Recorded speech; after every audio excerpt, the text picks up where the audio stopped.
ஜெய் ஆஞ்சநேயா. என் அன்பு குழந்தையே, இந்த மங்களகரமான தினத்தில் உனது பிரச்சனைகளை தீர்த்து வைக்க ஆஞ்சநேயர் உன்னை தேடி வந்திருக்கிறேன். இந்த பதிவை முழுமையாக கேள் தங்கமே, என் செல்ல பிள்ளையே. என் அன்பு குழந்தையே, கவலைப்படும் போது நீ என்ன பேசுகின்றாய் என்பதை கவனித்து பேசு. இயற்கையும் வாழ்க்கையும் ஒன்றுதான். ஏனென்றால் இருளும் ஒளியும் மாறி மாறி வருகின்றதல்லவா? கடந்து செல்ல கற்றுக்கொள். உன்னை குறை கூறுபவர்கள் யாவரும் உத்தமர்கள் இல்லை. நினைவில் வைத்துக்கொள் பிள்ளையே, உனக்கான பாதையை நீயே தேர்ந்தெடு. ஏனென்றால் யாராலும் உன்னுடைய கால்களை கொண்டு நடக்க முடியாது. உன்னுடைய நேற்றைய தோல்விகளுக்கான காரணங்களை நீயே கண்டறியாவிட்டால் நாளைய வெற்றியை நோக்கி உன்னால் ஒரு அடி கூட எடுத்து வைக்க முடியாது. தளராத இதயம் உள்ளவனுக்கு இவ்வுலகில் முடியாதது என்று எதுவுமில்லை. அதனால் மனம் தளராமல் தைரியத்தோடு போராடு. குழந்தையே, உன்னுடைய வாழ்க்கையில் வரும் பல கேள்விகளுக்கு விடை தேட முடிவதில்லை. விடை தேடிய போதும் கிடைத்ததில்லை.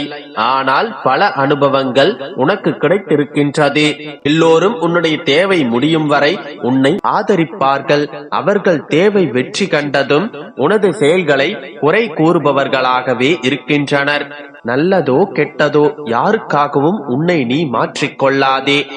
நீயாக இரு. உன்னை யாரேனும் நிராகரித்தால் அதை சந்தோஷமாக ஏற்றுக்கொள். உலகில் சாதனை புரிந்த அனைவருமே யாரோ ஒருவரால் நிராகரிக்கப்பட்டவரே. மகளே, உன்னுடைய வாழ்க்கையில் ஏதாவது இழக்கும் போது நினைத்துக்கொள், வாழ்க்கையில் நீ இழந்ததை விட சிறப்பான ஒன்றை நீ பெறுவதற்கு வாழ்க்கை உன்னை தயார்படுத்துகின்றது என்று. யாரிடமாவது உன்னுடைய கஷ்டங்களை சொல்லி அழ வேண்டும் என்று உன்னுடைய மனம் துடிக்கும் போது என்னிடத்தில் உன்னுடைய கஷ்டங்களை கொட்டி தீர்த்துவிடு. உனக்கு என்னுடைய வார்த்தைகளும் ஆறுதலாய் இருக்கும்.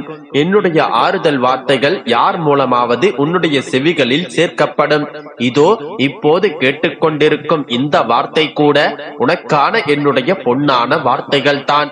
உனக்கு எது தேவையோ அதை இந்த பிரபஞ்சம் சரியான நேரத்தில் உன்னிடம் கொண்டு வந்து சேர்க்கும்.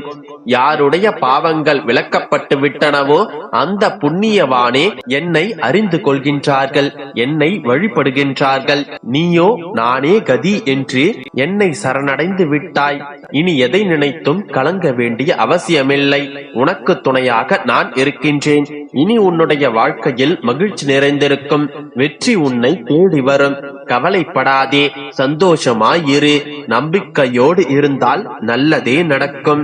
யாமிருக்க பயம்